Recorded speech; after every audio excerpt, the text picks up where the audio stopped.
तो शास्त्रीय परंपरा के अनुसार, हमारी शास्त्रीय परंपरा कहती है कि आप जब तक विवाह नहीं होता आपको ब्रह्मचर्य का पालन करना चाहिए जी। और ये आज के टाइम में थोड़ा सा यंग जनरेशन इसको भले गलत वे में ले लेती है, लेकिन ये गलत नहीं है। और एक बात ध्यान हमेशा रखनी चाहिए, खासकर जो लोग नॉन वेज खाते हैं, हाँ जी। कि ये जो पशु को आप मार रहे हैं ना, इसकी जो आह निकलती है जी, वो वहां तक जाती है। सही बात वो है। सुनता है कि कोई मेरे बनाए गए बंदे को, प्राणी को मार रहा है जी। और उसका बदला फिर वो लेगा।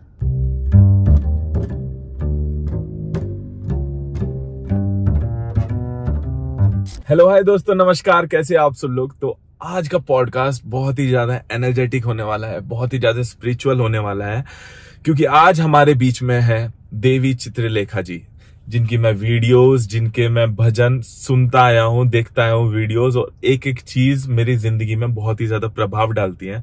और आज हमारे बीच में मैम आई है मेरे लिए, आप सब लोगों के लिए, इस जनता के लिए, भारत देश के लिए, क्योंकि इस पॉडकास्ट में आज जो बातें होने वाली हैं वो हमारी लाइफ चेंज कर देंगी, मेरी भी लाइफ चेंज कर देंगी। इतना कुछ सीखने को आज मिलने वाला है। तो मैम, सबसे पहले शुक्रिया आपका हमारे पॉडकास्ट में, शिवम मलिक शो में, और बहुत ही ज्यादा खुशी मिल रही है क्योंकि आपके इतने पॉजिटिव थॉट्स मैं डेली सुनता हूँ, और वो चीज आज सामने से सुनने को मिलेगी तो बहुत ही डिफरेंट फीलिंग है। और मैम, सबसे पहले मैं आपसे ये पूछना चाहता हूँ कि ये जो आपकी स्पिरिचुअल जर्नी है, ये कहाँ से शुरू हुई और कैसे आपको लगा कि मतलब जनता के लिए कुछ करना चाहिए या समाज के लिए? देखो, पहली बात तो ये है कि समाज के लिए या सोसाइटी के लिए हर आदमी को कुछ ना कुछ करना ही चाहिए, बट ये है कि किसी को थोड़ा जल्दी रियलाइज हो जाता है और किसको इसको समझने में थोड़ा समय लग जाता है। तो मैं अपने आप को बहुत लकी महसूस करती हूँ कि मुझे ये बहुत कम एज में रियलाइज हो गया, या ये कह लीजिए भगवान ने करा दिया कि तुमको ये करना है। तो 7 साल की एज से मैंने कथा को कहना, बोलना शुरू कर दिया था। अच्छा। और भागवत बहुत बड़ा ग्रंथ है। हाँ जी। लेकिन तब बस ये था कि खेल खेल में शुरू कर दिया, तब इतना ज्ञान नॉलेज भी नहीं। पर फिर जैसे जैसे समझ आता गया तो मैंने फिर उसका बहुत अध्ययन भी किया। अच्छा। और तब से ये चल रहा है। तो मैम, मतलब बचपन से आपके दिमाग में कुछ ऐसा आया था या मम्मी पापा के स्टार्टिंग से था कुछ, कैसे घर की परवरिश रहती है कि भगवान जी की ज्यादा पूजा करनी है? परवरिश तो हाँ बिल्कुल, इसका भी वो तो सबसे बहुत जरूरी है, क्योंकि घर में जब बच्चा देखता है चारों तरफ घंटियां बज रही हैं, कीर्तन हो रहे हैं और सब लोग बैठ के माला कर रहे हैं, तो वो क्यूरियस होता है कि भाई क्यों ये ऐसे कर रहे हैं, क्या इनका मोटो है। तो वो अपने आप क्यूरियोसिटी एक पैदा हो गई थी बचपन से ही, और फिर परिवार ने बहुत सपोर्ट किया। अदरवाइज अध्यात्म में लोग थोड़ा डर जाते हैं, पता नहीं बच्चा आगे चल के क्या करेगा, कहीं बाबा जी न बन जाए, क्योंकि फ्यूचर भी सोचते हैं कि जॉब चाहिए या फ्यूचर कैसा होगा। इस मामले में मैं बहुत भाग्यशाली हूँ कि सबको लगा कि बहुत अच्छा रास्ता है, क्योंकि इसमें दोनों ही चीज है। अपना जीवन तो चलता ही चलता है, लेकिन इसमें समाज के लिए आप कुछ कर पाते हैं। तो मैम, एक साधारण जिंदगी में और एक डिवोटेड लाइफ में क्या फर्क है आपके हिसाब से? कि जैसे मैं नॉर्मल जिंदगी जी रहा हूँ अभी जी, और एक डिवोटेड पर्सन बिल्कुल भगवान में ही लीन हो जाना और 24 घंटे भगवान जी के बारे में सोचना या और चीजों को त्याग देना, जैसे कोई हम जैसी उम्र के कोई पार्टी करने जा रहा है या कुछ ऐसी चीज है, तो उनमें क्या फर्क लगता है आपको दोनों चीजों में, और क्या चीज ज्यादा अच्छी है? देखिए, अच्छी में तो नो क्वेश्चन ये लाइफ तो सबसे अच्छी है ही। और अगर कंपेयर करें तो एक डिवोटेड लाइफ और जो नॉर्मल लाइफ है, मुझे सबसे ज्यादा जो फर्क लगता है वो ये है कि डिवोटेड जो व्यक्ति होता है ना, वो सिचुएशन से इफेक्ट नहीं होता बहुत जल्दी। Okay ma'am. Compare to normal इंसान। नॉर्मल इंसान क्या है, जरा सी सिचुएशन आई नहीं कि वो तुरंत इफेक्ट हो जाएगा, उस बहुत ज्यादा वो अपने आप को इफेक्टेड फील करेगा। मतलब अक्सर जो आज आप कल देखते हो यंग जनरेशन में कि मार्क्स कम नहीं आए, डिप्रेशन, इफेक्ट हो गए, या कोई रिलेशनशिप में तो दिमाग खराब हुआ, रिश्ते में कोई भी नॉर्मल से नॉर्मल चीज, उनको जो चाहिए, जो फोन चाहिए, जो गाड़ी चाहिए, वो नहीं मिली तो तुरंत इफेक्ट हो जाएंगे। वहीं अगर बात करेंगे एक स्पिरिचुअल जो व्यक्ति होता है, डिवोटेड जो व्यक्ति होता है, उसको सिचुएशंस कभी भी परेशान नहीं कर सकती। वो टैकल करना जानता है कि उस सिचुएशन को कैसे कंट्रोल में रखना है। दोनों में फर्क इतना है, नॉर्मल इंसान को माइंड कंट्रोल करता है। हाँ जी। और जो डिवोटेड होता है वो माइंड को कंट्रोल करता है। अरे वो उसको चलाता है, उसको पता है। जैसे अभी हम गाड़ी में बैठे, तो अगर गाड़ी चलानी आती है तो आप मंजिल तक पहुंच जाओगे। हाँ कब राइट, कब इंडिकेटर, कब इसका ब्रेक, वो सब नहीं है तो फिर धक्का खाते रहोगे। तो नॉर्मल लाइफ मुझे लगता है धक्का ज्यादा खाती है। डिवोटेड जो लाइफ है उसको पता है how to handle the steering. Ma'am आप इतने ज्यादा पॉजिटिव रहते हो कि मतलब मैं आपसे कुछ भी पूछ लूं या कुछ भी आपकी लाइफ में हो, मेरे हिसाब से आप सब चीजों को अच्छे से निपटा लेते होंगे कि पॉजिटिव तरीके से टेंशन नहीं लेनी। तो कोई इंसान कैसे पॉजिटिव रह सकता है, मेरे जैसा इंसान? क्योंकि बहुत ज्यादा ओवर थिंकिंग करते हैं, कभी कोई टेंशन हो गई, कभी कुछ हम सोचने लगे। तो आपके अकॉर्डिंग कोई इंसान पॉजिटिविटी में कैसे जा सकता है? क्या चीजें हो सकती हैं जो उसे पॉजिटिव बनाती है? पहली चीज जो मुझे लगता है पॉजिटिव होने के लिए ना, आपको थोड़ा सा अपनी डिजायर्स को कंट्रोल करना पड़ता है जी। क्योंकि अक्सर जो हमें परेशान करती है ना, वो हमारी इच्छाएं परेशान करती हैं। और व्यक्ति नेगेटिव कब होता है? मुझे कोई चीज चाहिए जी, नहीं मिली तो फिर अब मेरे मन में नेगेटिविटी उसके लिए पैदा हो जाती है कि ये मुझे चाहिए, ये मुझे चाहिए। मतलब वो अपने आप को बहुत ज्यादा उस समय कमजोर महसूस करता है अगर वो चीज नहीं मिलती और फिर वो अपने आप धीरे धीरे नेगेटिव होने लगता है। तो अगर आपको डिजायर्स अगर आप थोड़ा सा अपना कंट्रोल में कर लेते हैं, और ये आपको अध्यात्म सिखा देता है। ये कोई मुश्किल काम नहीं, कोई बहुत बड़ा ऐसा काम नहीं जो इम्पॉसिबल हो। मुझे पता है कि ये चीज मिल जाएगी, मैं तब भी खुश हूँ, और मुझे नहीं भी मिलेगी तब भी मैं इसको हैंडल कर सकता हूँ। मुझे पता है इस चीज को किस तरीके से हैंडल करना है। एंड सेकेंड थिंग, अगर आपको पॉजिटिव बनना है तो बहुत सीधी सी सिंपल सा लॉजिक जो मैं हमेशा कहती हूँ, पॉजिटिव लोगों का साथ करो। ओके।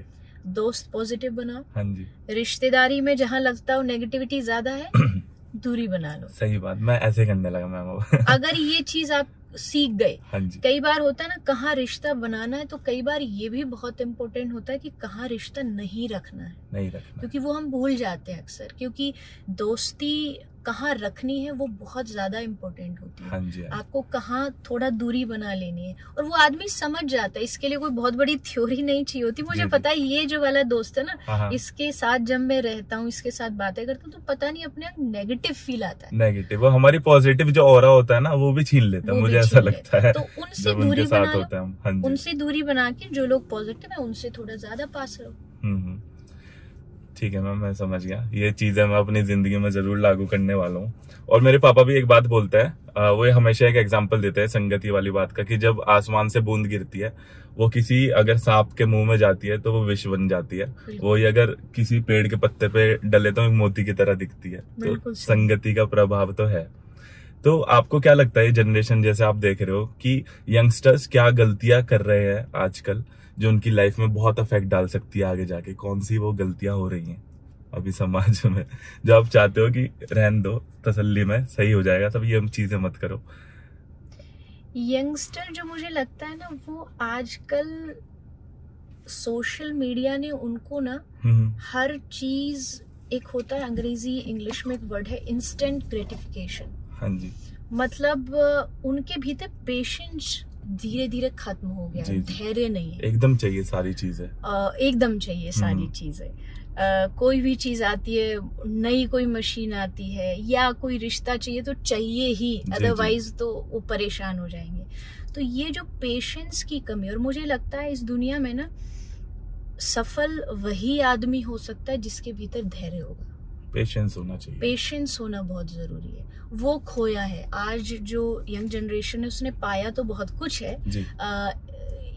मटेरियल चीजों में, बट जो सबसे ज्यादा चीज उसने खोई है, उसने अपना पेशेंस खो दिया है। और यही कारण है कि उसका जीवन थोड़ा सा अंधकार की ओर जा रहा है। वो उन चीजों को लेकर के बहुत ज्यादा परेशान है। अब पेशेंस जब आपके भीतर आ जाता है तो आपको अपनी सफलता की भी वैल्यू समझ आ जाती है। हाँ जी।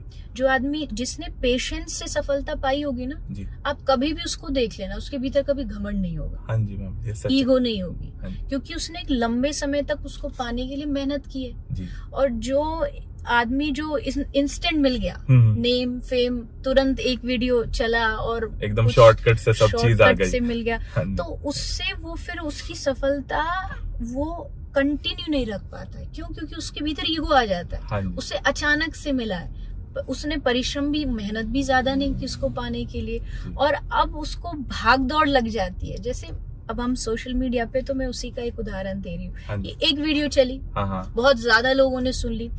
अब जब दूसरी वाली को कम लोग सुनेंगे ना, तो पेशेंस है नहीं उसमें, क्योंकि उसे लग रहा है जैसा पहला एक रात में उसे सब मिला था, दूसरा भी मिले। अब जब नहीं मिलेगा, 2 अटेम्प्ट 3 अटेम्प्ट किए, तो उसके बाद फिर वो नेगेटिव हो जाएगा, फिर वो बहुत डिप्रेस्ड हो जाएगा कि यार व्यूज नहीं आ रहे। वो व्यूज उसका माइंड को कंट्रोल करेंगे। और मुझे बहुत बड़ा दुख लगता है ये आज टाइम को देख के, कि आज के टाइम में आदमी की सफलता आदमी बस इतने से नाप रहा है कि उसके व्यूअर्स कितने। हाँ जी मैम, आजकल तो सोशल मीडिया पे यही हो रहा है, व्यूज कितने, कहीं दिमाग नहीं लग रहा किसी का, बस व्यूज हो जाए, फॉलोअर्स हो जाए। मतलब आप इससे कैसे अंदाजा लगा सकते हो कि आदमी सफल है? आप क्या जानते हो उसकी लाइफ में उसके पीछे क्या चल रहा है, उसकी जिंदगी में क्या पता वो कितना परेशान है। क्योंकि हर आदमी अपनी जो असलियत होती है ना, वो सोशल मीडिया पे नहीं दिखाता। वो तो मान लीजिए मेरे चार फोटोज हैं, जिन फोटोज में मैं सबसे बढ़िया सुंदर देखूंगा, वो फोटो पोस्ट की जाएगी। लेकिन उसका एक दूसरा पहलू ये भी है कि शायद मैं आधा टेढ़ा भी दिख रहा हूँ, यानी मेरी जिंदगी में कुछ उतार चढ़ाव भी होंगे। आजकल इंसान ना व्यक्ति से कनेक्टेड नहीं है, उसकी प्रोफाइल से कनेक्टेड है बस। वो जो दिखा रहा है वो दुनिया देख रही है। लेकिन मेरा मानना ये है कि आपके कितने व्यूज हैं, कितने फॉलोअर्स हैं, कितने सब्सक्राइबर हैं, आप उससे सफल नहीं माने जाओगे। आप जिंदगी में खुश कितने हो, वो चीज मैटर करती है। And second most important thing, आप उस खुशी को लोगों में कितना बांट रहे हो। जी, अगर आप ये कर पा रहे हो तो मेरी नजर में वो आपकी सफलता है। उसकी कोशिश में ज्यादा भागी, और अगर आप वो कोशिश करोगे ना, तो ये जो आप चाह रहे हो कि नाम मिल जाए, व्यूअर्स में, ये अपने आप मिल जाएंगे। ये ऑटोमेटिक है। अब एसी के साथ ठंडक आएगी, हीटर के साथ गर्माहट आएगी। तो जब आप सच्चाई से काम करते हैं तो आपके पास सब कुछ भगवान की ऑटोमेटिक सही होती है चीजें। मैम मैं ऐसे सोचता हूँ कि अगर जैसे भगवान हमारी जेब में 100 रुपए दे रहा है, तो हमें हेल्प करनी चाहिए 10, 15 या 20 बाहर लोगों की जिनके पास नहीं है, जरूरतमंद लोगों की। तो क्योंकि भगवान खुद तो उतर के आने से रहे। तो इंटरनेट पे कुछ लोग वीडियोस बनाते हैं, ऐसे मैंने भी बनाई है। तो ये क्या चीज, ये चीज सही है या गलत है कि दूसरों की हेल्प करते हुए इंटरनेट पे वीडियो डालना? मैं अपनी मेंटलिटी बताऊं कि मैं ऐसा क्यों करता हूँ। मुझे ऐसा लगता है कि अगर मेरे 1 लाख लोग इस वीडियो को देख रहे हैं, तो अगर मुझे देख के 100 लोग भी इन्फ्लुएंस हुए कि शिवम भैया ये काम कर रहे हैं, चलो मैं भी ये सेम करता हूँ, तो मैं इस वजह से अपलोड करता हूँ। आप क्या अकॉर्डिंग? वो डिपेंड, आपका मोटिव क्या है। जैसे आपने मोटिव बताया ना, अपना बहुत अच्छा मोटिव है कि मेरे लोग चाहने वाले हैं, मुझे देखने वाले लोग हैं, तो उनके भीतर अपने आप एक प्रेरणा आती है। दूसरा एक व्यक्ति है, वो बस इसलिए डाल रहा है कि वो दिखाना चाहता है मैंने कुछ किया है। अगर आप इस मोटिव से डालते हैं तो वो गलत है। लेकिन आप किसी की सेवा के लिए कुछ चीज कर रहे हैं और इससे लोग इन्फ्लुएंस अगर हो रहे हैं, तो मुझे नहीं लगता इससे बड़ी सेवा कोई है। क्योंकि आज के समय में सबसे बड़ा दान ये है कि आपके अगर एक बात से, एक शब्द से अगर कोई आदमी परेशान है और उसके चेहरे पर मुस्कुराहट आ जाए, वो खुश हो जाए, तो ये दान है। मैं कथा करने वाली हूँ, मेरे कहने से अगर एक आदमी भी भगवान का नाम लेना शुरू कर देता है, तो मुझे लगता है कि ये मेरा दान है। मेरे पास भले कुछ देने को हो ना हो, लेकिन मैं मानवता और इंसानियत के नाते उनको भगवान का नाम दे सकती हूँ। तो मुझे नहीं लगता इसमें कुछ भी गलत है, और लोगों को इससे प्रेरणा मिलती है, तो सबको करना चाहिए। जी, अगर हमारे इरादे नेक है तो हमें करना चाहिए वो चीज। जी मैम, मेरी लाइफ में भी ये चीज हुई है, तो मुझे भी ये चीज पूछनी है आपसे कि पास्ट में मेरा एक रिलेशन था, आज तक एक रिलेशन रहा है। तो जैसे मेरा ब्रेकअप हुआ, मुझे बड़ा हर्ट हुआ, तो उस चीज से बाहर निकलने में मेरे ख्याल से वक्त मदद करता है। तो आपको क्या लगता है ऐसी क्या चीजें होनी चाहिए? और ये जो शादी से पहले गर्लफ्रेंड बॉयफ्रेंड बनाते हैं लोग, क्या ये चीज सही है आपके अकॉर्डिंग? ये लिव इन में रह रहे हैं, गर्लफ्रेंड बॉयफ्रेंड बना रहे हैं, क्या ये चीजें पहले शादी से पहले सही है? देखिए, शास्त्रीय परंपरा, क्योंकि मैं शास्त्र को बहुत मानती हूँ, क्योंकि उसी के वजह से मेरा जीवन है। तो शास्त्रीय परंपरा के अनुसार, हमारी शास्त्रीय परंपरा कहती है कि आप जब तक विवाह नहीं होता, आपको ब्रह्मचर्य का पालन करना चाहिए। और ये आज के टाइम में थोड़ा सा यंग जनरेशन इसको भले गलत वे में ले लेती है, लेकिन ये गलत नहीं है। क्योंकि जिसने अपनी युवा, जो उसकी जवानी है, जो उसकी युवा अवस्था है, टीनेज जिसको बोलते हैं, अगर उस टीनेज को किसी आदमी ने मजबूती से जिया होगा, उसकी फाउंडेशन अच्छी होगी, यानी कोई भी नशा नहीं, कोई इस तरीके का व्यवहार नहीं, तो वो आप देखोगे वो आदमी अपनी एक समय पे आके जब उसकी एज 20, 22, 25, 30 पहुंच जाएगा तो बहुत मजबूती से दुनिया के सामने स्टैंड कर पाता है, क्योंकि वो भीतर से एनर्जेटिक होता है। और वो एनर्जी उसे इसलिए मिलती है क्योंकि उसने अपने बचपन और अपने टीनेज, अपनी जो यंग अवस्था है उसको बहुत मर्यादा, डिसिप्लिन में जिया है। तो मुझे ऐसा लगता है कि अगर आप किसी से मित्रता के रूप में रखते हैं कि आपको किसी से अच्छी सलाह मिलती है, वहां तक ठीक है, लेकिन अगर शास्त्रीय हिसाब से बात करें और लिव इन, तो आई थिंक मुझे नहीं लगता, ये मेरा अपना ओपिनियन है, कहीं तक भी किसी भी तरीके से ये ठीक है। जब या तो आपको ये कंफर्म हो कि इस व्यक्ति से आपकी 100% विवाह शादी होने वाली है, तब आपसे तब भी एक व्यवहारिक संबंध होना चाहिए। जब आपको ये किसी व्यवहारिक संबंध है और ये मेरे जीवन भर साथ रहे, वो आजकल है नहीं, क्योंकि आजकल तो वो वाला सिस्टम है, सुबह आई लव यू, शाम को आई लीव यू। हाँ जी मैम। तो ये वाले लोग कहाँ रिश्ता निभा पाते हैं? रिश्ता निभाने के लिए आपको अंदर से पूरा सरेंडर होना पड़ता है। रिश्ते ऐसे ही नहीं चलते कि आप बस बाहरी रूप से या फिजिकल रूप से अगर आप किसी से कनेक्टेड है तो आप पूरा जीवन रिश्ता नहीं निभा पाएंगे। और मेरे हिसाब से मैम हर चीज का एक वक्त होता है, वो उसकी उम्र के हिसाब से चीजें हो तो सही है। तो सही है। हाँ। ये आजकल क्यों ये सारा सिस्टम थोड़ा सा मेंटली डिस्टर्ब है, क्योंकि हर चीज आजकल सबको एज से पहले मिल रही है। पहले फोन नहीं मिलते थे बच्चों को, आजकल बच्चे देखो 3rd 4th क्लास 4th में आते ही उनको हर चीज खाना खाते हुए फोन चलाएंगे, रोने लगेंगे, नहीं हो रही होंगी चीजें पूरी, गाड़ी स्कूटी सब चीज। बिल्कुल। तो नेचर ने हमको वैसा बनाया है। हमारे धर्म में एक होता था ब्रह्मचर्य, फिर ग्रस्त, फिर वानप्रस्थ, फिर संन्यास।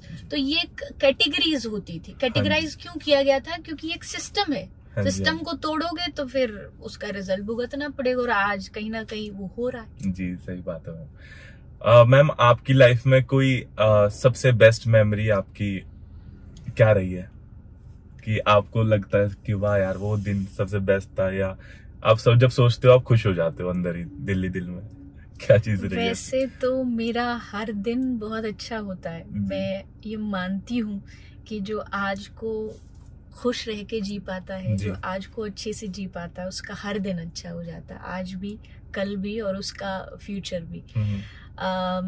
प्लानिंग कभी नहीं, मुझे ये मेरा ओपिनियन है, प्लानिंग कभी नहीं करनी चाहिए।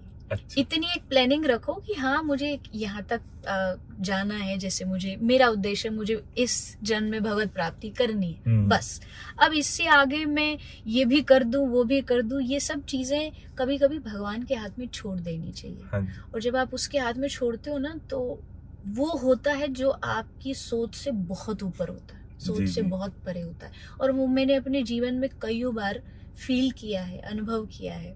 तो ऐसा अगर एक दिन या एक मोमेंट कहूँ तो शायद मैं डिसाइड नहीं कर पाऊंगी, क्योंकि हर दिन, हाँ, पर ये मैं कह सकती हूँ कि मुझे कभी कभी वो दिन कई बार याद आता है जिस दिन मेरी दीक्षा हुई थी। दीक्षा मतलब गुरु ने जब मुझे चुना था। अच्छा। जो ये कंठी देते हैं और नाम मंत्र दिया जाता है। और आपको अचंभा होगा कि वो उस समय मेरी एज बस 4 साल थी। तो अब कोई ये कहे 4 साल के बच्चे को क्या ही याद होगा वो दिन। और मुझे आज भी वो एग्जैक्ट याद है कि मुझे गुरु ने दीक्षा दी। और हमारी संप्रदाय में कहते हैं 16 राउंड्स आपको माला चैंट करनी पड़ती है, माला जाप करनी होती है। तो मेरी उम्र बहुत कम थी, तो मुझे पहला फर्स्ट डे 16 माला करने में सुबह से शाम हो गई। मुझे अभी भी याद है, मैं पूरा दिन छत पे बैठ के, सीढ़ियों पे बैठ के बस माला ही कर रही थी, क्योंकि गुरु ने कहा है। हाँ जी। पहले दिन ही मुझे नियम नहीं तोड़ना, नहीं तो फिर मेरा गुरु दीक्षा खराब हो जाएगी। तो मुझे लगता है उस दिन मेरा नया एक जन्म हुआ कि, और वो कभी कभी याद आता है तो आंखें भी इमोशनल भी हो जाती है और बहुत खुशी भी होती है कि एक नया जीवन मिला। बहुत अच्छे मैम। जैसे वृंदावन है, बहुत से विदेशी लोग यहाँ पे आते हैं, आपने देखा होगा कृष्ण जी की भक्ति करने। तो ये मतलब आपके अकॉर्डिंग आपको क्या लगता है? मैं सच बताऊं, जैसे मैं नाम नहीं लूंगा, मेरे 2-3 दोस्त हैं, कुछ लड़कियां हैं जो दुबई से हैं या कंबोडिया से है, वो वृंदावन आती है, कृष्ण भगवान जी की भक्ति करती है। पर मैं जैसे उनसे बातचीत करता हूँ, मुझे ऐसा लगता है कि वो सिर्फ व्यूज के लिए और फॉलोअर्स के लिए ही ये चीजें कर रही हैं। आपको क्या लगता है कि सच में ये भक्ति में लीन है लोग, या आपके अकॉर्डिंग, या विदेशी लोग जैसे यहाँ पे आ रहे हैं, हमारे सनातन धर्म में बढ़ावा मिल रहा है पूजा को, धर्म को हमारे? देखिए, हर फील्ड में ना कुछ अच्छाइयाँ भी होती है, कुछ बुराइयाँ भी होती है। हर क्षेत्र में अच्छे लोग तो होते ही होते, बट उसमें कुछ बुरे भी होते। लेकिन कभी भी उस बुरे को देख करके हमें अच्छाई को नहीं भूलना चाहिए जी। जैसे आपने एग्जाम्पल दिया, होगा, जरूर होगा ऐसा। अगर मान लीजिए 1000 लोग एक दिन में आ रहे हैं, तो 1000 लोग ही भगवान को पाने नहीं आ रहे वृंदावन में। सही बात। कोई कुछ लेने आ रहा है, कोई कुछ पाने आ रहा है, तो है तो गलत। मुझे बड़ा हर्ट हुआ वो चीज देख के। मैं मंदिर में था अपनी दोस्त के साथ, और हम वेट कर रहे थे कि वो जब पर्दा हटता है ना भगवान जी के आगे से, जब दर्शन होता है, तो कह रही नहीं गर्मी लग रही है, चलो चलो चलो यहाँ से। मैं सोच रहा यार, विदेश से आई लड़की इतनी बड़ी भक्त है और ये 2 मिनट वेट नहीं कर पा रही। गलत तो है, लेकिन मैं ये कहूंगी कि ठीक है, उद्देश्य वो कुछ भी लेके आए हो, उनका एम व्यूज ही भले क्यों ना हो वृंदावन में आने का। लेकिन मैं ऐसा मानती हूँ, हमारे वृंदावन के बिहारी जी इतने पावरफुल हैं, इतने शक्तिशाली हैं। आज तुम व्यूज के लिए आयो, ऐसा मन बदलेंगे कि तुम सब व्यूज सब भूल जाओगे जब वहाँ जाने लगोगे। क्योंकि जब भगवान को अपना बनाना होता है ना, तो वो कैसे भी खींच के ले आते हैं। वो खींच के ले आए आपको वृंदावन। जैसे मैं कहती हूँ, कई लोग वृंदावन बस लस्सी पीने जाते हैं, कई बस चाटी खाने जाते तीर्थों में। तो कोई बात नहीं, आप जाओ, जा रहे हैं। और फिर धीरे धीरे, क्योंकि बदलाव में थोड़ा समय लगता है। आप आज कोई भी एम शुरू से ही हर आदमी का अच्छा नहीं होता। शुरू से हो सकता है उसने शुरुआत किसी और उद्देश्य से की हो, पर धीरे धीरे वहाँ की जगह, वहाँ की परिस्थिति, वहाँ के लोग उसे बदल देते हैं। और वृंदावन भूमि ऐसी है, उसको बदलने में समय नहीं लगता। बड़े बड़े जादूगर आए, बड़े बड़े सन्यासी आए और उनको कृष्ण ने अपना प्रेमी बना लिया। तो हाँ, सेकंड जो आपकी बात थी फॉरेनर्स की, मुझे बहुत खुशी होती है देख के, जब वृंदावन में कोई बाहर का विदेशी आता है और उसके हाथ में माला दिखती है। कैसे भी करे, एटलीस्ट कर रहा है। हमारी यंग जनरेशन जो आज माला उसको दे दो तो उसको शर्म आने लग जाती है। अगर उनके सामने अगर कोई फॉरेनर आके माला करता है, तो हमारे लिए आदर्श है। और मैं कई बार ये बात कहती हूँ कि प्रभुपाद जी ने इस्कॉन के माध्यम से इतने लोगों को चैतन्य महाप्रभु से, हरि नाम से जोड़ा। तो ये हमें उनका स्वागत करना चाहिए और उनसे सीख भी लेनी चाहिए कि हमें भी अपने धर्म को प्रेजेंट करने में शर्म नहीं करनी चाहिए। जब बाहर के विदेशी लोगों को नहीं आ रही है, जब उनको नहीं आ रही, और उनके पास क्या नहीं था, जिस चीज के पीछे आज आप भाग रहे हो ना, कि अच्छा लाइफस्टाइल मिल जाए, अच्छा मजे मौज मस्ती, वो सब करने के बाद उनको लगा नहीं, कुछ भी नहीं है यहाँ, शांति नहीं है, अब चलो डाइवर्ट हो, और वो यहाँ आ गए। तो आप वहां जाके फिर दुखी होके वापस आ रहे हो, उससे अच्छा डायरेक्ट जाओ ना। आपको पता लग गया कि यहाँ है परम सुख, परम शांति, तो सीधा वहां आओ और उस सुख को अनुभव। मैम, वो भगवान जी के आगे, कृष्ण भगवान जी के आगे बार बार पर्दा लगाते हैं, ऐसा क्यों है वहाँ पे मंदिर में? हमारे इसके बहुत सारे कारण है, वैसे तो बहुत रीजन है, पर 2-3 रीजन जो जरूरी है। पहला तो ये कि एक बार एक राजस्थान की रानी थी, तो वो बिहारी जी आई थी। तो उसके मन में आया कि बिहारी जी, मैं अब नहीं आ सकती आपके पास बार बार, पर मेरा भाव बहुत है। अच्छा। तो आप मेरे साथ चलो, मेरे महल में, वहां रखूंगी। और बिहारी जी चले गए। अच्छा, साथ ही चले गए। तो तब से क्या हुआ, फिर जो वहाँ के पुजारी, उन्होंने कहा ये ठाकुर तो बड़ा रंगीला ठाकुर है, इसको तो कोई भी बुलाएगा, ये संग चल पड़ेगा। तो फिर पर्दा इसलिए लगाया कि इनका कनेक्शन किसी से नजरों से मिलने ही मत दो। अच्छा। कोई इनको प्रार्थना करे, चलो कहीं दोबारा फिर चले जाएंगे सब। हाँ, तो उनके कनेक्शन को तोड़ने के लिए पर्दा लगा दिया जाता है। और कई भाव है, एक भाव ये भी है कि ठाकुर जी इतने सुंदर है, कुछ ज्यादा कंटिन्यूस देखेगा उनको, तो कहीं उनको नजर ना लग जाए। अच्छा। तो नजर से बचाने के लिए भी पर्दा लगाते हैं। ओके मैम, आपके लिए सनातन धर्म क्या है, उसकी डेफिनेशन क्या है, आप क्या सोचते हो सनातन के बारे में? देखिए, सनातन शाश्वत है, अजन्मा है, ना इसके किसी को जन्म की पता है, ना इसके किसी के अंत की पता है, क्योंकि जिसका जन्म ही नहीं हुआ उसका अंत नहीं हो सकता। जी। और सनातन एक वे ऑफ लिविंग है, एक आर्ट ऑफ लिविंग है। हाँ जी। कि आपको जीना कैसे चाहिए, सनातन वो सिखाता है। और सारी दुनिया ने इस बात को माना है। हाँ जी। और आज की डेट में तो पूरी दुनिया इस बात को मानती है कि सनातन धर्म से अच्छा कोई धर्म नहीं हो सकता जी। क्योंकि यहाँ चीजें हवा में नहीं बनाई गई हैं जो हम समझते हैं। मतलब आज की जो जनरेशन उसको लगता है हमारे जो धर्म की बातें वो अंधविश्वास नहीं है। जी। उन हर एक धर्म की बातों में बहुत सारी गहराई, बहुत सारा राज छुपा हुआ है। तो सनातन धर्म जब आप जीना सीख लेते हैं, जब आप तरीके से बोलना सीख लेते हैं, आप तरीके से रहना सीख लेते हैं, तब आप समझ लीजिए आप सनातनी हैं। सनातनी नॉट जस्ट कि आपका जन्म सनातन में हुआ है, अगर कोई भी आदमी हो, कोई दूसरे धर्म का भी हो, अगर वो हमारे भागवत, रामायण, भगवत गीता, इनसे लेसन्स लेकर के अपने जीवन को उस तरीके से मॉडिफाई कर लेता है तो वो सनातनी है। उसके माथे पर चंदन, गले में कंठी, हाँ ये एक तरीका है बताने का कि हाँ हम हैं। अच्छा। हम धर्म से जुड़े हुए। लेकिन अगर वो नॉर्मल कपड़ा जीन्स पैंट भी पहनता है तो भी वो धार्मिक है, क्योंकि धार्मिक बाहर से व्यवहार से तो होना ही है, लेकिन हमें सबसे जरूरी है कि हमें धार्मिक अंदर से बनना है, अपने व्यवहार से बनना है, अपनी वाणी से बनना है। अगर आप ये सोचते हैं कि मैं कभी अपनी शब्दों से, अपनी बातों से किसी का दिल ना दुखाऊं तो आप धार्मिक हैं। हाँ जी, सही बात। अगर आप सोचते हैं कि मेरे खाने से किसी की हिंसा ना हो तो आप धार्मिक हैं। जहाँ भी आप दूसरों के लिए सोचना शुरू कर देते हैं ना तो आप धार्मिक ऑटोमेटिक बन जाते हैं, ऐसा मुझे लगता है।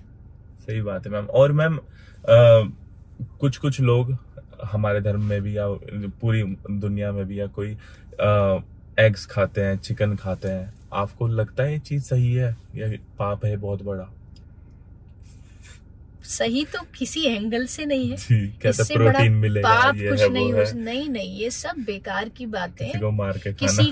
किसी के भीतर राणा प्रताप जी, शिवाजी महाराज, हाँ जी, हमारे जितने भी योद्धा हुए उनसे बड़ा प्रताप कोई था किसी में? हाँ जी। उनसे ज्यादा स्ट्रॉन्ग कोई था? सही बात है। आज के लोग बस 2-4 दिन जिम जाकर के उनको लगता है ये उनका स्ट्रॉन्गेस्ट पार्ट बन सकता है। किसी को आप एक बात बताए कि किसी को दुख दे करके आप बलवान बन सकते हो? नहीं, कभी नहीं बन सकते। किसी को मार करके आप कभी भी सफल नहीं हो सकते, कभी खुश नहीं हो सकते, कभी भी आपकी पावर नहीं बढ़ सकती। आपको लगेगा आप शरीर से पावरफुल होंगे, लेकिन यहाँ से क्या नहीं होंगे। यहाँ से तो आप हमेशा ही वीक रहेंगे, क्योंकि आपने उसके लिए किसी को दुख दिया, आपने किसी को मारा। और एक बात ध्यान हमेशा रखनी चाहिए, खासकर जो लोग नॉन वेज खाते हैं, कि ये जो पशु को आप मार रहे हैं ना, इसकी जो आह निकलती है वो वहां तक जाती है। वो सुनता है कि कोई मेरे बनाए गए बंदे को, प्राणी को मार रहा है, और उसका बदला फिर वो लेगा, और इस तरीके से लेगा कि आपके पास भागने के लिए भी कोई रास्ता नहीं होगा, बचने के लिए कोई रास्ता नहीं होगा। तो करने से पहले सावधान रहिए। भगवान ने इतना सुंदर नेचर में इतने सारे खाने की चीजें हैं, खूब खाइए, अच्छा खाइए, लेकिन किसी की हत्या मत करिए। मतलब अपने प्लेट में आप देखो ना, तो मुझे लगता है जब कोई ऐसा खाता देख लेती है तो इसके पूरे प्लेट में खून, किसी का सांस, किसी का मलमूत्र, सब कुछ है। आप उसको कैसे खा सकते हो? और मैम जब उसे मारते हैं उसे दर्द होता होगा, जो डर उसके शरीर में होगा, वो उस टाइम वो जब हम खाते हैं वो डर, वो नेगेटिव एनर्जी हमारे अंदर भी वाइब्रेशन, फूड वाइब्रेशन क्या होता है? यही तो होती है हमारी। फिर वैसी बुद्धि होती है। फिर कहते हैं कि हम एंजाइटी कैसे आ रही है, वो इसीलिए आ रही है क्योंकि जिस आदमी ने किसी से प्रेम नहीं किया, जिस आदमी ने किसी से दया नहीं की, उसके जीवन में ये तो आना ही आना है। डिप्रेशन आएगा, एंजाइटी आएगी, परेशान हो जाओगे।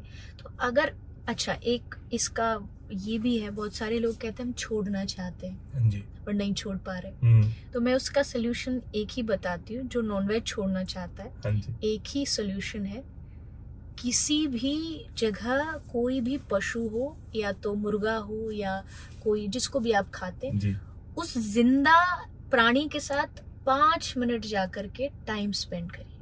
सही बात। 5 मिनट जाके उसकी आंखों में आंख डाल के देखिए, उसके साथ थोड़ा उसको हाथ में लीजिए, गले लगाइए। मैं पक्का वादा करती हूँ अगर 5 मिनट आप अंदर से उसके साथ टाइम स्पेंड करोगे ना, कभी नहीं मार पाओगे उसको।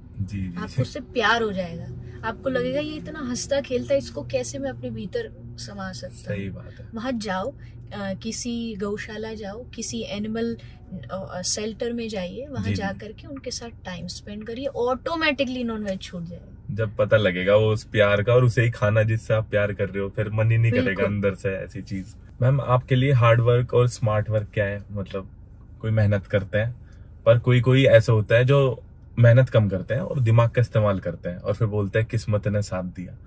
तो किस्मत भी रोल प्ले करती है क्या इस चीज में, या कोई हार्ड वर्क ही करते रह जाते हैं जिंदगी भर और कहते किस्मत अच्छी नहीं थी यार, आगे इस वजह से नहीं बढ़ पाया मैं? किस्मत का रोल हमारी लाइफ में 50% होता है। हाँ जी। 50 किस्मत होती है, और वो किस्मत जो 50 है ना, वो भी हम ही ने क्रिएट की है। वो जो 50% किस्मत है वो किसी और ने नहीं बनाई, कोई भगवान ने आके नहीं बना दी किस्मत। हमसे ही बनाई, वो हमने ही या तो अपने पास्ट लाइफ में, पिछले जन्मों में ऐसा कुछ किया कि 50% आपका भाग्य बन गया आपके पास्ट कार्मिक अकाउंट को देख करके। अब उसको 50% जो बचा है वो कौन करेगा क्रिएट? हम करेंगे।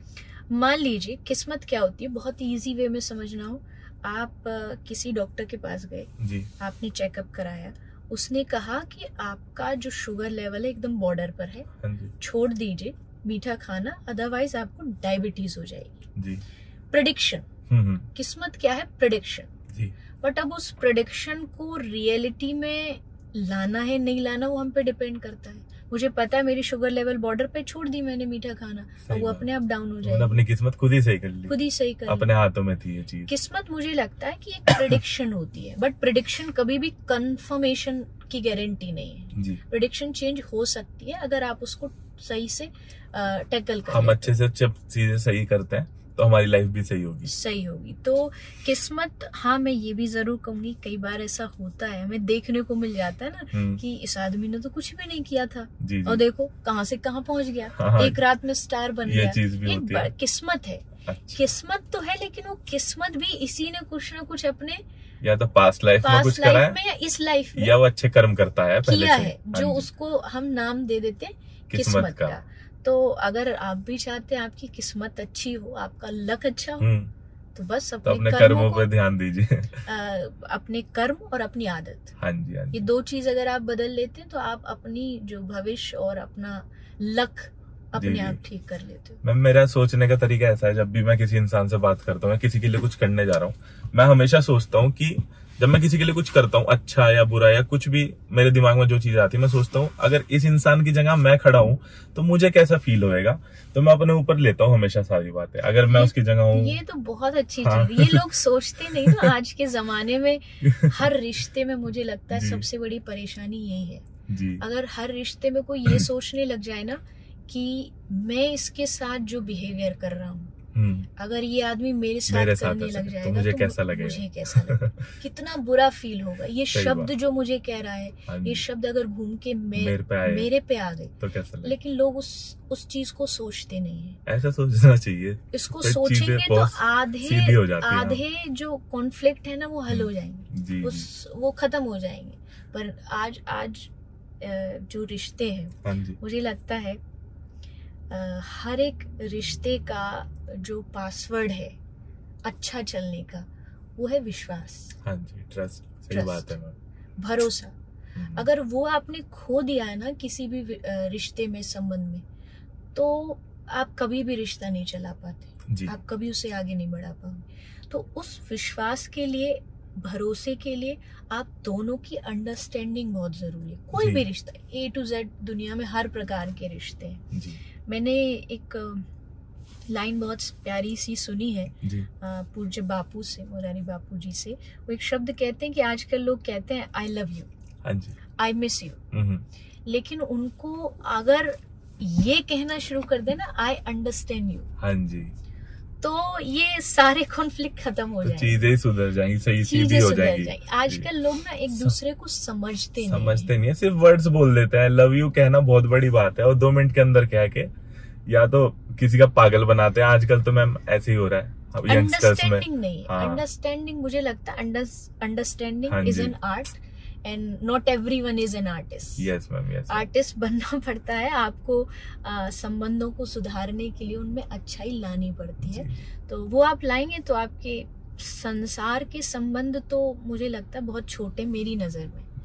लेकिन जो हमारा सबसे बड़ा संबंध है वो ठाकुर जी से है, भगवान से है, क्योंकि ईश्वर अंश जीव अविनाशी। दुनिया में आने से पहले उनसे रिश्ता था और दुनिया में जाने के बाद भी रिश्ता उनसे रहेगा। वो हमारा परमानेंट रिश्ता है। तो उस रिश्ते में भी वहां भी अगर आप स्वार्थ रखेंगे तो भी आप कभी भगवान को समझ नहीं पाएंगे। तो चाहे वो संसार का रिश्ता हो चाहे वो भगवान का रिश्ता हो, उसमें आपको बहुत जरूरी है निस्वार्थ होके आप काम करें। मैम अगर मुझे कोई दोस्त बनाना है तो मैं उसके अंदर क्या क्वालिटीज देखूं? मतलब एक इंसान में क्या क्वालिटीज होनी चाहिए? एक अच्छे दोस्त की निशानियां क्या होती हैं आपके हिसाब से? क्या चीजें होती हैं एक अच्छे इंसान में, एक अच्छे दोस्त में, कि भाई ये मेरे लिए ये चीज कर रहा है तो हाँ ठीक है मैं इससे दोस्ती रख लेता हूँ? पहली बात तो दोस्ती ना किसी बेनिफिट्स के लिए मत करिए जी। मित्रता कभी भी ये मेरे उस समय काम आ जाएगा इसलिए दोस्ती कर लेता हूँ, जी जी, ये दोस्ती नहीं होती, ये मित्रता नहीं होती। सुदामा ने कृष्ण से इसलिए दोस्ती नहीं की मित्रता की, भाई जब मैं गरीब होऊंगा और जब मेरे पास कुछ नहीं होगा तो राजा का बेटा है, मैं से बहुत सारी जॉब ले सकता हूँ, मैं से बहुत सारे बेनिफिट्स ले सकता हूँ। अगर वैसा सुदामा रखता तो आज सुदामा का नाम कोई नहीं जानता। जी सही बात। उस मित्रता में कहीं ना कहीं अनकंडीशनल प्रेम था। हाँ जी। जब आप दोस्ती में देना शुरू करते हैं ना, मित्रता में देने का भाव होना चाहिए जी। तो अगर आपके मन में ये भाव है कि लेने का है, कि सिर्फ ये मुझे तो बेनिफिट्स दे, तो मित्रता नहीं, वो दोस्ती नहीं है। तो पहली चीज आप उसको अनकंडीशनल करने के लिए मित्रता में निस्वार्थ भाव रखिए। सेकंड थिंग, आज के सिचुएशन को देखते हुए हर मित्र में आपको ये जरूर देखना चाहिए कि इसमें अध्यात्म है या नहीं है। हाँ जी। अगर एक आध्यात्मिक लड़का लड़की आध्यात्मिक होगा, मतलब आध्यात्मिक मतलब उसके भीतर भगवान के लिए विश्वास है या नहीं है, ठीक है ठीक है, वो कभी मंदिर जाता है या नहीं। हाँ ये भी चीज आती है, मैं इसको नेग्लेक्ट नहीं कर सकती। आजकल के लोग, मैंने कई लोगों को कहते देखा है कि मंदिर जाना अध्यात्म नहीं होता। क्यों नहीं होता? मंदिर एक स्कूल जाना क्या जरूरी नहीं है? स्कूल नहीं जाओगे तो कैसे पढ़ोगे? मंदिर जाना है, तीर्थ जाना क्यों जरूरी नहीं? घर में ही मंदिर है, वो बात ठीक है। लेकिन एक कुछ जगह भगवान ने और हमारी सोसाइटी ने बनाई है कि जहाँ जाके आप गलत काम नहीं कर सकते। मंदिर के बाहर आप भले सिगरेट पी लोगे, लेकिन मंदिर अंदर जाओगे तो उसको बाहर डाल के आओगे। सही बात है। क्यों? क्योंकि आपको पता वो जगह पवित्र है, तो वहां जाके आप भी पवित्र होगे। तो आप ये देखिए कि आपकी दोस्त में आध्यात्मिकता है या नहीं है। अगर वो आध्यात्मिक होगा तो आपको कहीं भी गलत नहीं जाने देगा। मैं कई बार मैंने बात कही है, पॉडकास्ट में भी कही है कि गलत आदतें ना हमेशा दोस्त लगाते हैं, दुश्मन नहीं। सही वो बढ़ावा देते हैं। हाँ जी, हाँ जी। अगर कोई आपको गलत चीजों के लिए बढ़ावा दे रहा है, आपका दोस्त कह रहा है अरे नहीं इससे क्या हो जाता है, अरे स्मोकिंग से क्या हो जाता है, अरे ड्रिंकिंग क्या है, आज के जमाने में सब करते हैं, तू बड़ा ओल्ड फैशन है। तो अगर इस तरीके की बातें आपका दोस्त करता है ना, तुरंत दूर हो जाए। जी। ये सबसे बड़ा एग्जाम्पल है आज के कलयुग में कि अच्छी चीजें करने वाले तो ओल्ड फैशन है। हाँ जी मैम, ऐसा है। और जो गलत काम करते हैं वो बड़े मॉडर्न है। वो हाँ हमारे साथ कहीं भी। और आजकल बच्चे जो शब्द बोलते चिल, हाँ। ये बड़ा चिलिंग पर्सन है, ये नहीं होता है। सही बात। आपको अपने वर्ड्स को भी, अपनी आदतों को भी, इन सबको बदलना चाहिए, तभी आप जा करके इन सब चीजों से दूर हो पाओगे। तो मित्रता में ये 2-3 क्वालिटीज है, मुझे लगता है वो जरूर देखनी चाहिए। मैम आजकल ना यंगस्टर्स की मेंटेलिटी कुछ ऐसी हो गई है, नेटफ्लिक्स वाली जिंदगी की, वेब सीरीज देखी उसमें कुछ गलत काम हो रहे हैं, या एक लड़की 3 लड़के के साथ एक रिलेशन में, एक लड़का 4 जगह मुंह मार रहा है। तो आप उन इंसानों को क्या कहना चाहोगे कि कितना भुगतान उन्हें भरना पड़ेगा आगे जाके फ्यूचर में? भगवान उन्हें देगा जो चीट करेंगे, लोग जो चीट करते हैं, किसी का विश्वास तोड़ते हैं, कोई लड़की किसी लड़के पे ट्रस्ट कर रही है आफ्टर शादी या बिफोर शादी, बट वो पीठ पीछे कहीं और मुंह मार रहा है, और किसी की आत्मा दुखाना या किसी को चीट करना कितना गलत हो सकता है। बस एक चीज ध्यान रखिए कि भगवान का सीसीटीवी आप पे हमेशा चल रहा है। हाँ जी। आपको लगता है कोई आपको देख नहीं रहा, लेकिन उसका नजर हमेशा आप पर है, और उसका भुगतान जरूर आपको 100% इन एनी वे करना ही पड़ेगा। और फिर मैं एक बात बस इतना कहूंगी कि अगर इंसान भी ये काम करने लगा, हाँ जी, तो फिर एक पशु में और इंसान में अंतर क्या रहा? जी सही बात। क्योंकि पशु की अपनी कोई खुद की कोई मॉरल वैल्यूज नहीं होती। हाँ जी। वो कुछ भी कर सकता है। ये जो आप बोल रहे हैं कि 2-3 से बात करना, ये करना, वो करना, तो ये काम तो एक पशु भी करता है। कोई तो डिफरेंस होना चाहिए ना इंसान में। जो डॉग्स होते हैं उन्हें कुछ समझ नहीं है, फिर इंसान और उनमें क्या फर्क है? मॉरल वैल्यूज इंसान समझता है। सही बात है। अगर आप इसको नहीं समझेंगे तो मुझे लगता है आप उनसे भी बदतर है। जी जी जी। उनसे भी आप नीचे स्तर के माने जाओगे। तो इन्हें भुगतान करना पड़ेगा मैम। कर्मा होता है, जो करोगे वापस पलट के जरूर मिलेगा। डेफिनेटली होता है। इसमें कोई भी तर्क नहीं, कोई भी आर्ग्यूमेंट नहीं है। मतलब जो करोगे सो पाओगे। मैं कहती हूँ ये जो दुनिया है ना, ये एक रेस्टोरेंट है। हाँ जी। जो आप ऑर्डर करोगे वही सर्व होता है जी। और सर्व होने के बाद बिल भी आप ही को पे करना पड़ता है। बिल भी हमें देना पड़ेगा। आप ही जो खाओगे आप पे करोगे। तो ये संसार जो है भगवान ने इसी तरीके से बना दिया। अब आप सोचो ना, इतना बड़ा संसार, भगवान किस किस का टेंशन लेंगे? तो भगवान ने एक पूरा रूल सिस्टम बना दिया कि भाई जो जैसा करे उसका भुगतान वैसा मिल जाए। भगवान का इसमें कोई इंटरफेयर नहीं है। ऑटोमेटिक मशीन सेट है पहले इस दुनिया में। वो सिस्टम अच्छा करोगे अच्छा मिलेगा, बुरा करोगे बुरा मिलेगा। जी। तो ऐसा कोई भी काम, मैं एक बहुत अच्छी लाइन मैंने कहीं पढ़ी थी जी, कि जब कोई आपसे ये बोल दे ना कि तुमको तुम्हारे कर्मों का फल मिले, हाँ, कर्म ऐसे करो कि उस समय वो दुआ लगे, बद्दुआ नहीं। हाँ जी, वो श्राप ना लगे, वो लगे हाँ मैंने अच्छे कर्म किए, तो मतलब मुझे इसका जो भी मिलेगा वो अच्छा मिलेगा, क्योंकि मुझे पता मैंने कुछ गलत किया नहीं। जी जी जी। ऐसे अच्छे कर्म करके जी। मेरे तो बहुत दिमाग में अच्छी अच्छी बातें आ रही है आपकी बातें सुन के। एक अच्छा इंसान बनूंगा मैं इस पॉडकास्ट के बाद और ज्यादा। मैम ऐसा मैंने देखा है, आपने भी देखा होगा कभी ना कभी, कोई इंसान भगवान जी की पूजा बहुत करते हैं, भगवान जी में बहुत मानते हैं, पर कभी कभी उनके साथ गलत हो जाता है। फिर वो कहता है यार भगवान से मेरा विश्वास उठ गया। कोई इंसान ऐसे होता है कि मैं नास्तिक हूँ, मैं भगवान जी में बिलीव नहीं करता, और वो मजे कर रहे हैं जिंदगी के, बिल्कुल उनकी लाइफ अच्छी जा रही है, या कुछ बुरे काम भी कर रहे हैं और फिर भी वो जा रहे हैं आगे। मैंने बहुत एग्जाम्पल है ऐसा क्यों होता है? मजे क्या लगता है आपको? मतलब मजे किस चीज में मिल रहे हैं उनको? नाम बहुत हो रहा है उनका, पैसा बहुत है उनके पास, हाँ। आगे बहुत बढ़ रहे हैं, उनको बाहरी चीज से सफलता बहुत मिल रही है। लेकिन कोई भी आदमी जो गलत काम करके आगे बढ़ेगा ना जी, ये पक्का है कि रात को उसको चैन की नींद नहीं आएगी। रात को आप उसे देखने नहीं जा रहे हाँ, कि उसकी सुकून कैसा है, उसकी शांति कैसी है। जो गलत कर्म करके आगे बढ़ता तुमको दिख भी रहा है ना, वो बाहर से बढ़ेगा, सुकून नहीं बढ़ सकता उसकी कभी भी आंतरिक जो मन की सेटिस्फेक्शन है वो नहीं बढ़ेगी। वो भीतर से हमेशा अपने आप को अधूरा फील करेगा। और आप एक ऐसे इंसान को देखो जिसने ठान लिया कि ठीक है मुझे गलत कर्म नहीं करना, मैं गलत नहीं बोलूंगा, मैं गलत नहीं तरीके से इनकम लाऊंगा, तो भले नीचे स्तर पे रहेगा लेकिन खुश रहेगा। रात को चैन की नींद से उसको गोलियां नहीं लेनी पड़ेगी नींद की। मैम वो जब भगवान जी की पूजा नहीं करते फिर वो आगे कैसे पहुंचे हैं लोग? ऐसे इसमें दोनों चीज, मैंने कहा ना, कभी कभी ऐसा भी होता है।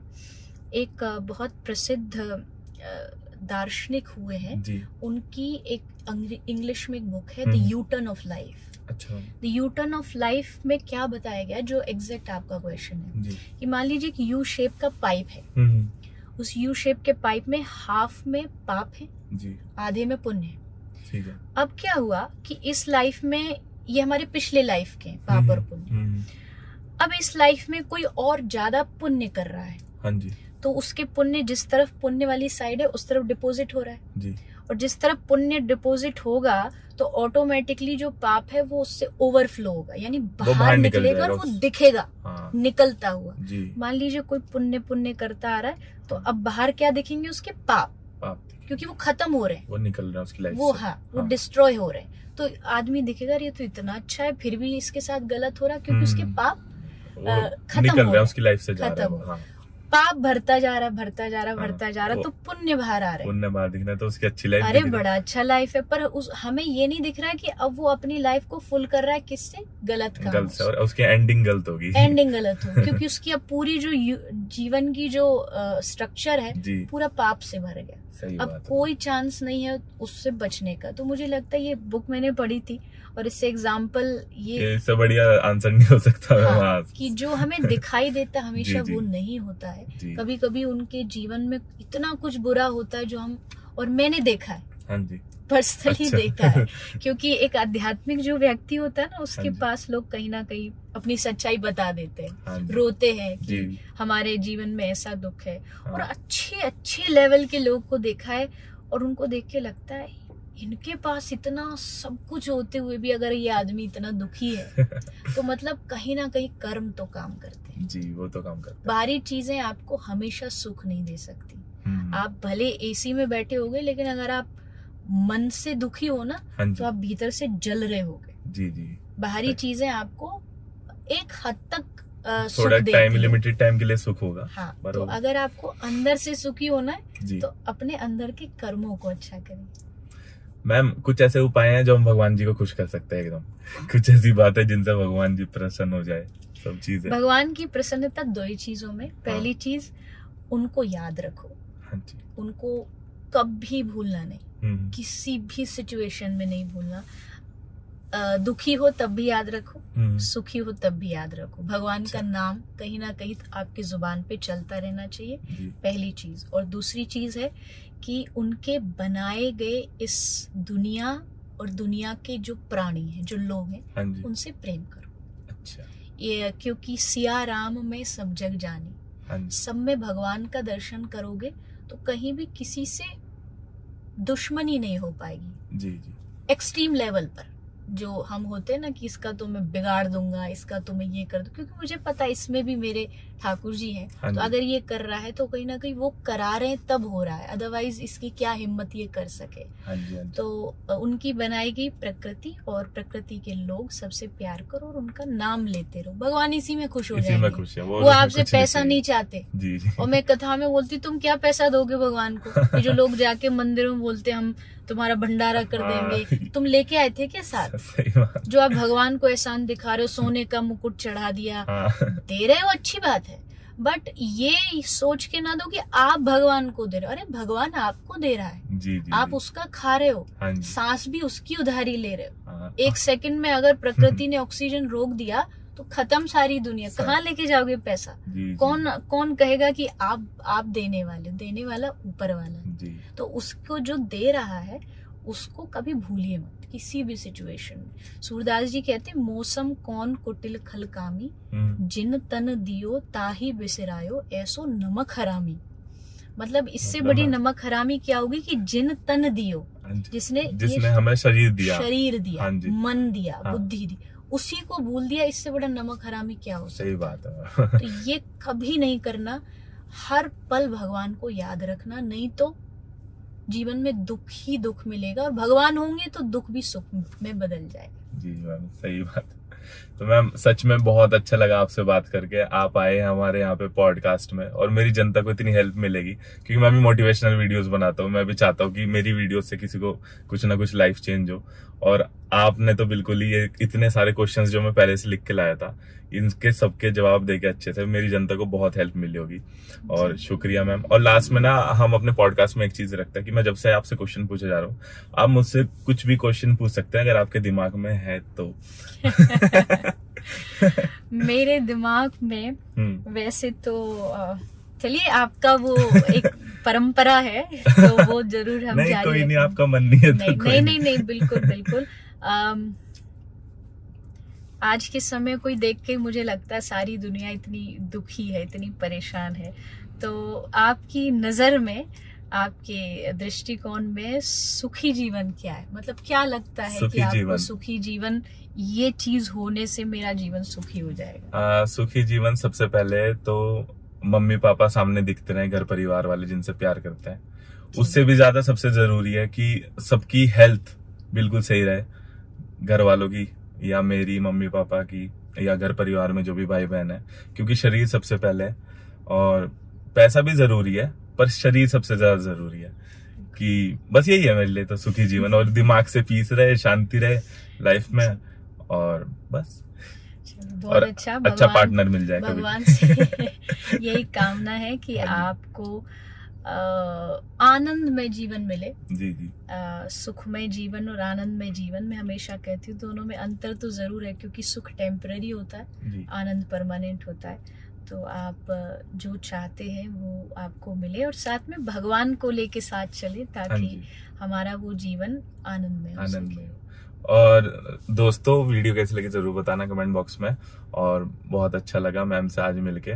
और भी आप और चीजें जानना चाहते हो तो मैम बहुत अच्छी अच्छी वीडियोस बनाती है इंस्टाग्राम और यूट्यूब पे, आप अपलोड करते हो, है ना? जी हाँ जी। और मेरा ये, मैं भी बता दूं, मेरा पहला एक्सपीरियंस है, अनुभव है ऐसे कार में पॉडकास्ट करने का, तो मुझे भी बहुत अच्छा लगा। हाँ जी। आपने एक अच्छी चीज शुरू की है ताकि लोग बहुत नॉर्मल वे में अच्छी बातों को सीख सके।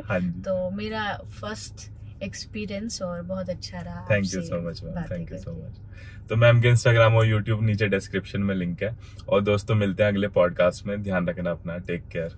जय श्री कृष्णा। जय श्री राधे।